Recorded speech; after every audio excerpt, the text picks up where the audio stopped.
It's hard to believe that over 180 years ago, William H. Sadlier began publishing its first textbooks. But back then, New York City didn't look much like this.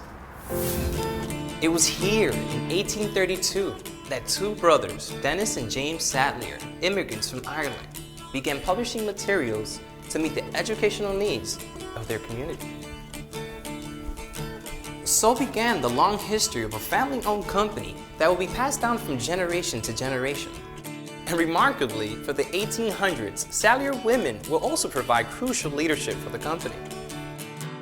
Mary Ann Sadlier was the wife of James Sadlier. She was a prolific author. She was born in Ireland, in County Cavan, I believe, and came over and immigrated to the United States. And she felt the need to communicate with the young working girls, the young Irish working girls, about their ethics and about their morality. There were not too many women writing at the time, and to such extent.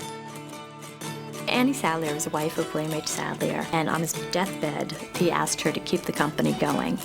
When she started, she was 26. Well, a woman couldn't actually be the head of a company. The New York legislature had to enact a law to allow her to actually be in charge of the company.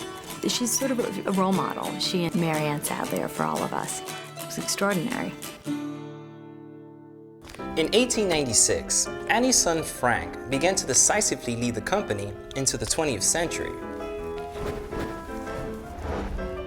Most classrooms in Victorian America were, to say the least, basic. That's why new Sadlier programs in history and geography were proved to be groundbreaking. Even 100 years ago, Sadlier was striving to create new pioneering ways to engage students.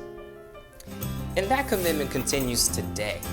Sadlier is dedicated to developing the most innovative educational resources available, creating interactive online applications, unique tablet apps, and one-of-a-kind ways for teachers to get real-time assessments of their students. We know that we have to provide the best material and the best learning experience for the child in the classroom and give that teacher the appropriate tools so that they make that learning experience beneficial for them and for that child. But the backbone for these cutting-edge tools is still sound educational content and research.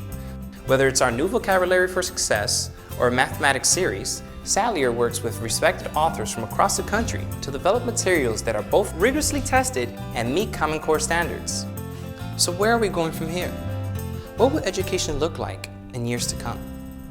At Sadlier, we're working on bringing the future into your classroom today. Imagine immersive technologies that would allow your students to interact with the great mathematicians of our time. Or what about students creating their own media, downloading it from personal desktop tablets, using virtual textbooks that will allow for continuous updates and can be tailored to each individual learner? Teachers would employ intuitive programs that would allow them to target students who need immediate help in specific areas. For over 180 years, the Sadlier family has nurtured William H. Sadlier with vision, integrity, and dedication. That family tradition of excellence continues today and into the future, which looks pretty amazing.